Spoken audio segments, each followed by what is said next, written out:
Hey there, our next guest is a mobile home and RV park operator specializing in adding value to and transforming distressed mobile home parks across the country.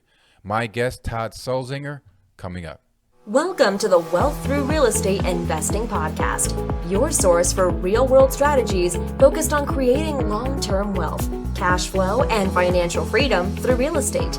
Through guidance, tips, and stories of highly successful real estate investors and thought leaders, we provide you the tools to succeed and to reach the lifestyle you always wanted. And now, your host, Dwaine Clarke. Hey there, and welcome to the Wealth Through Real Estate Investing Show. This is your host, Dwaine Clarke, and today we have Todd Sulzinger. He is a former Silicon Valley finance executive turned real estate investor, focusing on mobile home park investing. Todd is also the co-author of Success Habits of Super Achievers, a #1 Amazon bestseller. Todd, thank you so much for joining us on the show, and how you doing, my friend? Oh, I'm doing well. Thanks so much for having me, Dwayne. Looking forward to our talk today. Yeah, absolutely. Yeah, it was great talking to you pre-show. I'm here in cold Connecticut, and you was telling me in the nice, warm environment that you're in. So I'm always jealous and always love hearing on the different environments and things like that. So, but I'm glad you're here to join us and talk about this very important topic. Thanks. Before we kind of kick things off, to learn a little bit more about you. Can you kind of talk about how you got started in real estate, and also why your focus is on mobile homes and RV parks? Yeah, I got started in real estate by buying some single family homes in the Dallas Fort Worth market back in 2013. And I had spent my whole career in corporate finance and had wanted to get started investing in real estate, but wasn't sure how. And then I met some people that were building turnkey houses for investors in Dallas. And when I first heard about it, I thought, that's crazy. I had one rental property before in California that was close to where I lived. And the idea of investing thousands of miles away in a property that you couldn't drive by just seemed unbelievable. But the more I talked to other people that were actually doing it, from that point, I took a field trip out to Dallas and toured neighborhoods and met brokers and property managers. And it really came to the conclusion over time that it really was doable. And it really hit me when I compared a house that I had in California that I would drive by a couple times a year, and you can't go inside it or see it. So I would drive by the outside, see that it hadn't burned down. And that was no different than the several times that I had been out in Dallas on business trips and drove by those houses. And same thing, drove by, they're standing, they look fine. And it was really no difference between those two. So I really just learned that if you were able to buy good properties and had good property managers, that managing things long distance was possible. And as far as I'm sorry, go ahead. No, please, go ahead. No, I was saying kind of like you're getting into mobile home park investing. I said typically you got in, you said turnkey rentals, and most people say I'm going to get into maybe a duplex next, or the next thing will be like a apartment building. What kind of gave you an idea to think of mobile home parks and RV parks? Well, after I had started to invest in those single family homes, I had attended the Real Estate Guys Secrets of Successful Syndication event back in 2015, because I'd known Russ and Robert for a while because they had local meetups close to where I lived when they were both based in California.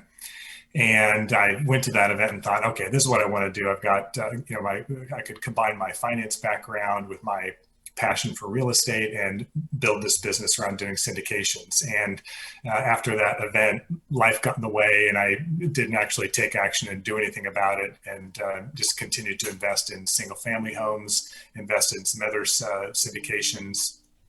Went back to that event in 2018 and thought, if I'm really going to build a business around this, I've got to double down and really take action to do so. So it was at that point in time that I decided I wanted to try to make a transition out of working in corporate finance and to build a real estate syndication business.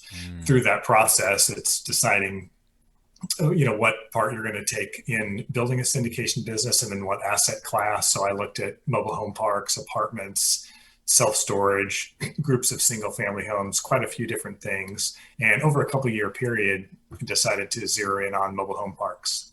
Yeah, and then yeah, we've been doing like a lot of data. We have like a investing group that we work with, and we're always looking at different asset classes. And of course, you got the apartments and self storage. Those have been gaining some great numbers that you kind of look historically, but especially mobile home and RV parks. Can you kind of talk about kind of the stats that kind of tell it as it's a nice resilient type of investment that people should consider? Yeah, that was one of the things that attracted me to the mobile home park business. Well, a few things. One was their historical recession resistancy, with the idea that if there was a recession, people are moving from A class apartments down to B, down to C, there's always going to be a need for affordable housing. Lower competition, a lot of times because a lot of people don't understand how to run mobile home parks and tend to shy away from them versus something more traditional in a multifamily apartment building. So less competition was something that was attractive to me. And also the fact that a lot of them are, there's more, I would say, kind of mismanagement in mobile home parks compared to apartments. A lot of times it's just because it might be mom and pop investors or mom and pop owners that have owned the parks for a long time and haven't had the resources to invest in the park. So whereas it would be much less common to find a 100-unit apartment building that's only half occupied, because somebody that runs a 100-unit apartment building is typically more professional, a more professional operator. It's very common that you would find a 100-space mobile home park that might be half empty, that the current owners just don't have the resources or the desire to spend what it needs to take to turn the park around and really maximize the NOI. So that was another one of the things that made this business attractive.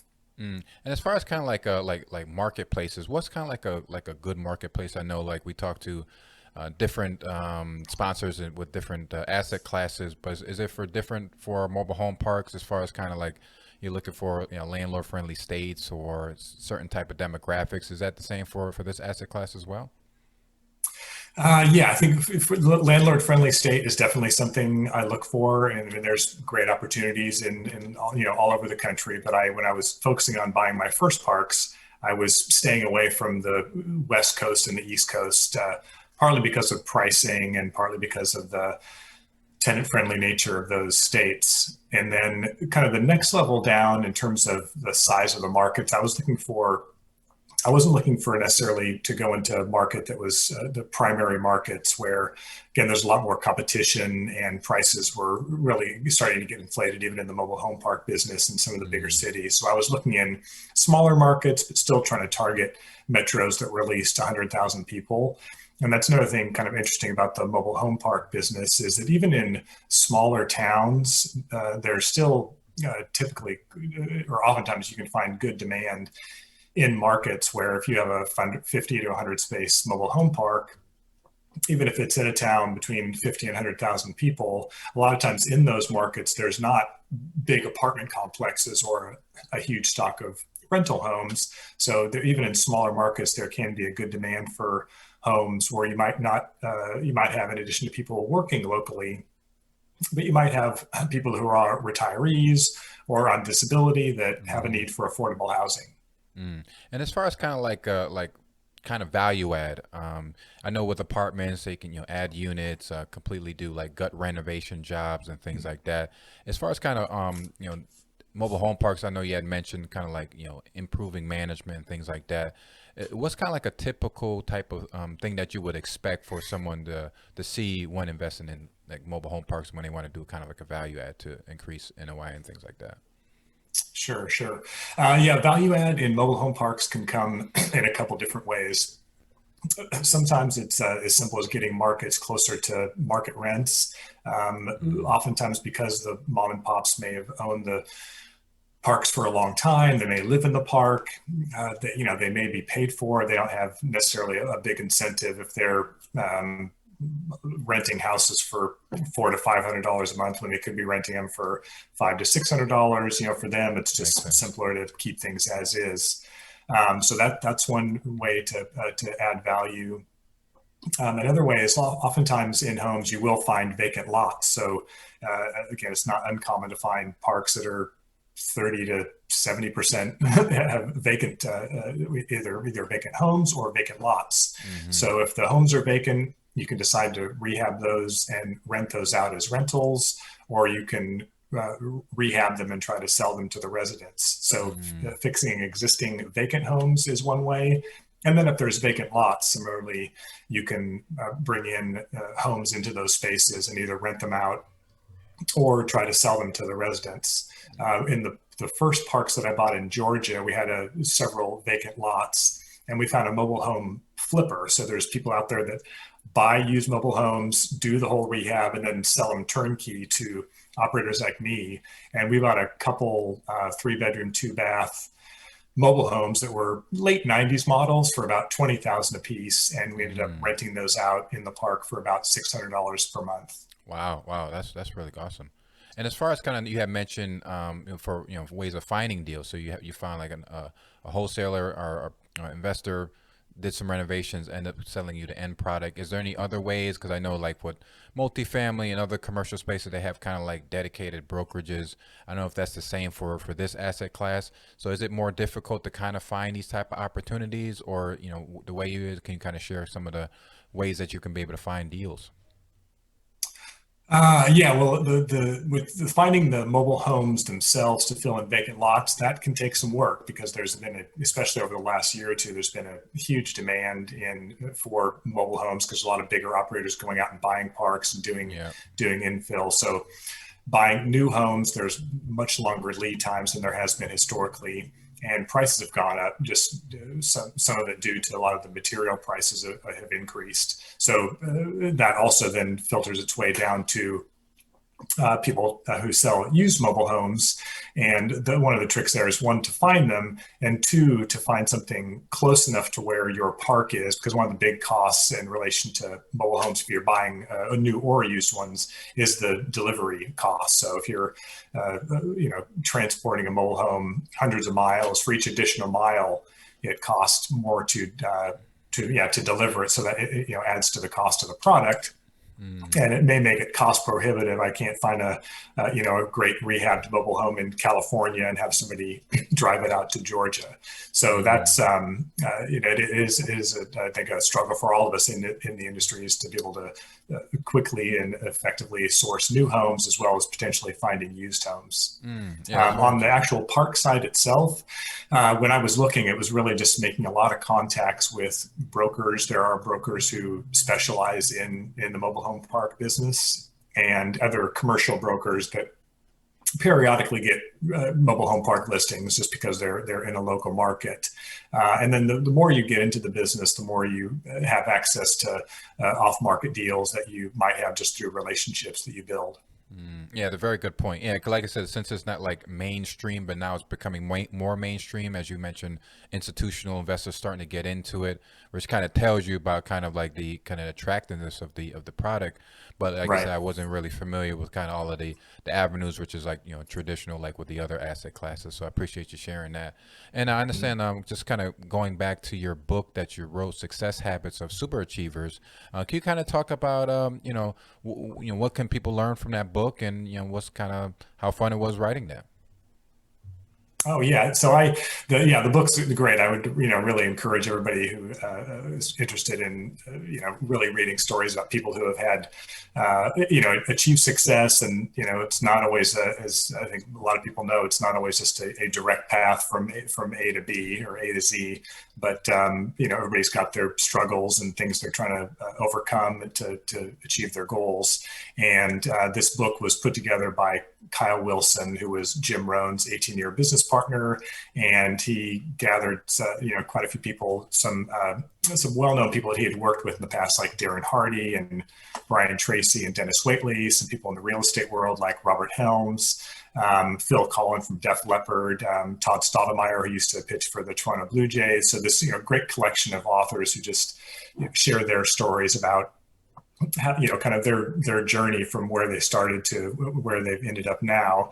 And each of us kind of talk about some of the things that we've attributed our success to, and some of the success habits that we work on every day. And a couple of them that I mentioned in my book, and we talked about that briefly or before our call, was I listened to Darren Hardy's Darren Daily show. So he's, Darren Hardy is a great motivational speaker and personal development coach, and he has a daily show that he runs. Comes in via email, and it's a 3 to 7 minute daily video that's just gives kind of daily tips and encouragement for how to achieve more.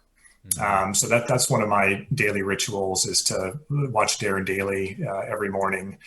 And the other one that I do that I mentioned in the book is daily journaling with a tool I use called the bullet journal. And it was something I had always, had read or heard about journaling, how important it is to be able to write things down every day. But I always struggled to kind of find a format to do that in. And I heard about the bullet journal through Tim Ferriss, and it's a great little journal that just, again, it's called the 5-minute journal because you can spend 5 minutes in the day and 5 minutes in the evening, just, targeting things like at the beginning of the day. What are you grateful for? How are you going to make today great? And some positive affirmations. And at the end of the day, reflecting on what happened great during the day. So it's kind of this routine that you can kind of get through every day of thinking like, what am I grateful for? Setting up the day with positive affirmations, and then reflecting on the day. So for me, it's been a great tool where I know it has a format to it. It's something I can do in 5 or 10 minutes every day. And it's really had quite a big impact on my life. Awesome. Yeah, I really like that. And I actually answered a lot of my next question. Usually I always ask, like, what's a typical work day, and do you have any special morning routine? So actually covered a lot of that there. So that's awesome. But as far as kind of like any tools or resources, either electronically or physically, that you use, and you mentioned your journal, but is there anything else that you use to kind of communicate with your team or any other people to kind of make your day more productive? One of the things that I started using over the last year quite a bit is the calendar tool called Calendly. I tried Meeting Bird for a while, and I didn't think that tool worked very well. So I use Calendly now, and that's been, it's just a huge time saver versus, without that, it's a lot of emails back and forth about, are you available? No, you're not. What time is you available? And, so I found to be much more effective actually just to be able to send somebody a link and say, like, here's my calendar. Whenever you can find a time that's convenient for you, book it on the calendar, and I'll make myself available. So that's been a fantastic tool that I use. And as far as you had mentioned, because I'm a really big proponent, I also have the 5-minute journal and things like that, and kind of dial into people like Darren Hardy and all the other motivational speakers, and they always talk about gratitude. You also mentioned that you do that, but what can you say that you can share with us that you're most grateful for? Well, I think just probably if I think about 2020, still being able to maintain my business and move forward. And, it definitely affected my business, my ability to, actually meet face-to-face and talk to customers. Syndication that I put together in 2020 for a mobile home park in Tennessee was affected by the pandemic because I launched it right before the lockdown happened. But I was still able to put the deal together and bring across a group of investors to acquire this park. So so I would say I'm grateful for, while there were some tough things that happened during the year, I was able to kind of keep things moving and continue to have my business move forward during the year. Awesome. Yeah, very well said. And then we'll make sure to have all your information in the show notes so everyone can kind of get in contact with you, learn more about mobile home investing, RV park investing, kind of pick your brain, kind of learn more about the process and things like that. Absolutely. But what can you say, how do we get in contact with you? Yeah, anybody can reach out. My email is Todd, Todd, at blueelminvestments.com. So please feel free to reach out there. And I just wanted to offer for, if there's for the first 5 listeners that reach out and send me an email that want to get a signed copy of the Success Habits of Super Achievers book, I'd love to be able to send out a free copy to them. Awesome. Yeah, we really look forward to that. We'll make sure to have that link there. And, the first 5 listeners, grab that offer. Thank you so much for offering that. Todd, it was a pleasure having you on. Blessed to you and the family. Have continued success into 2021 and beyond. And again, look forward to having you back on the show again another time. Absolutely. Same to you. Thanks so much, Dwayne. All right. Take care, my friend. Take care. Hey there, this is Dwaine Clarke, your host of the Wealth Through Real Estate Investing Show. I want to thank you again for tuning in and hope you're enjoying this valuable content. While I got you for a quick minute, I wanted to send you an invitation to join our growing investor community. It's called the Passive Investors Club. It's a group of like-minded individuals like you who are seeking financial freedom and to build true wealth through passive investing in commercial real estate. We take a totally different approach to investing that is opposite, that is pushed by the financial advisors and what we see in the mainstream media. We like to invest in real assets that we can touch and understand and that are not subject to the wild swings of the financial markets. We don't want to be part of the herd who pursues the traditional route, leaving our financial future to Wall Street. So if you're interested in joining our group and to sharing resources and opportunities, then go to passiveinvestorsclub.com/join. Joining the club is completely free and there's no obligation. And all our members receive our free Passive Investors course along with tons of resources and content. So again, passiveinvestorsclub.com/join.